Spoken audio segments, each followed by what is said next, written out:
戦艦から雷撃機が発艦する。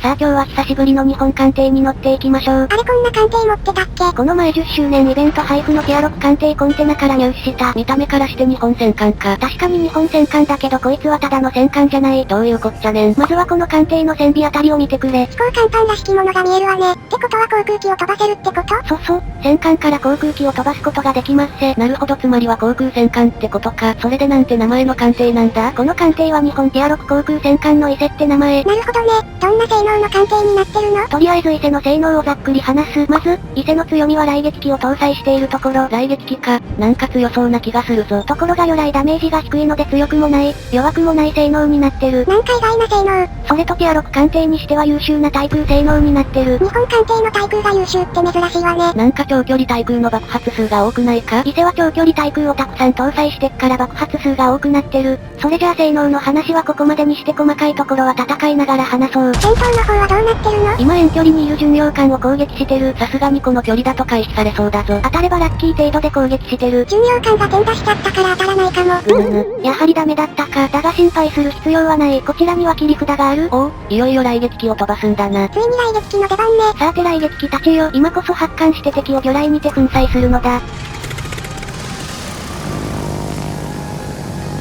いよいよ雷撃機が飛び立ったわね。それでどこに向かうの？とりあえず敵がワンサかいそうな D 拠点周辺に向かってる。味方の雷撃機も近くを飛んでるんだぜ。よーし味方の雷撃機についていって共に敵を襲撃するか。おや、味方がエリア指定してるから偵察してほしいんじゃないかしら？多分潜水艦が隠れてると思うんだぜ。作戦変更、味方の要望に応えて偵察しに行く。敵を偵察して味方チームに貢献できるのがいいわね。そう、敵をスポットして味方の目になれるのも航空戦艦の強み。それで目的の場所周辺に来たけど何も見つからないな。多分潜水艦は水中に潜ってる可能性が高い。それならここからどうする？遠くに孤立した日本戦艦がいるから狙おうと思う。低対空の日本戦艦なら安定して攻撃できるな。とここで敵の巡洋艦を発見。遠回りして偵察しに来た甲斐があったわね。ほんと遠回りが無駄にならなくてよかったよ。そしてあの戦艦だけど味方の雷撃機からも狙われてる。ならば味方の攻撃に合わせてこっち方向から魚雷を流す。雷撃機に挟み撃ちにされる不相がかわいそうね。さて魚雷をよく狙ってギリギリまで接近する。なんか魚雷の範囲が異様に広くないか？おや、お気づきになられましたか？とここで魚雷投下。とりあえず命中するまで見守る。あの不相回避行動をしようともしないわね。このまま行けば命中コースなんだぜ。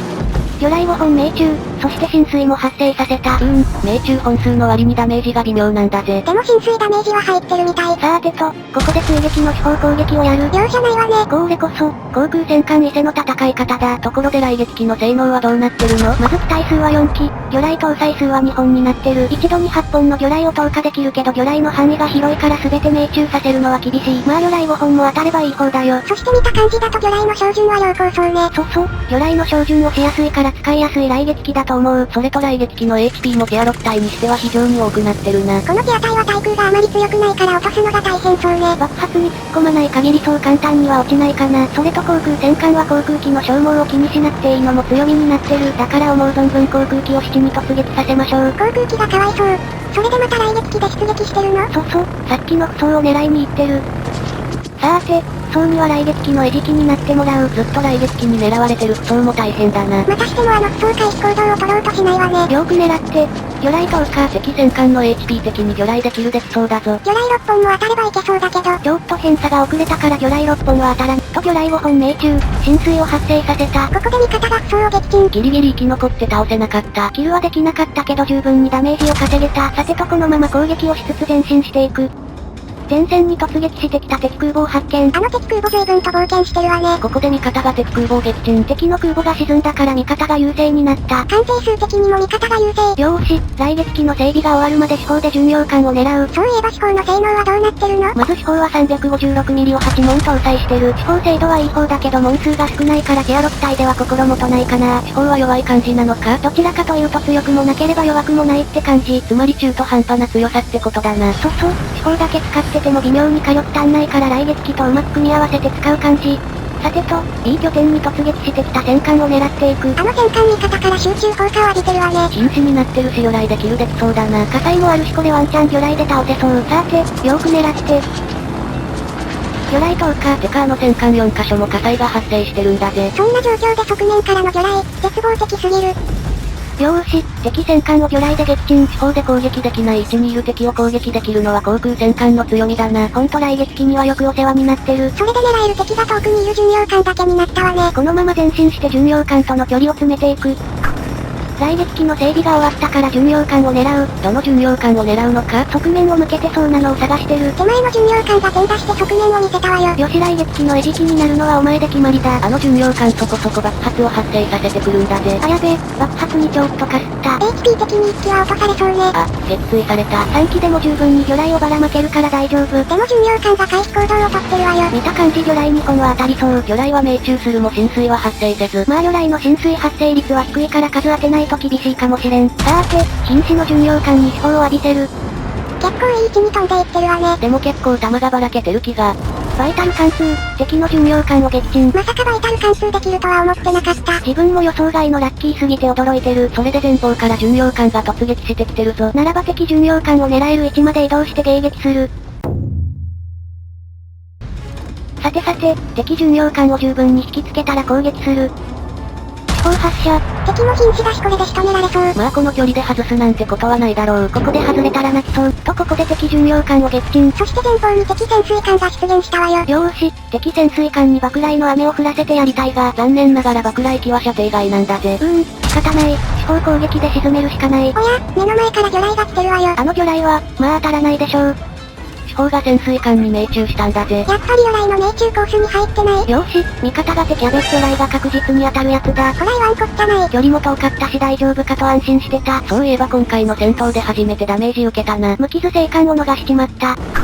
戦闘も終わりそうだし雷撃機で四方射程外の戦艦を攻撃する。こういう時に雷撃機は本当に便利ね。味方戦艦の砲撃で敵が瀕死になったぞ。あれ、これ魚雷攻撃が間に合うのか。周囲の味方も集中攻撃してるみたいだしわからない。こうなったらギリギリまで接近してから。魚雷投下。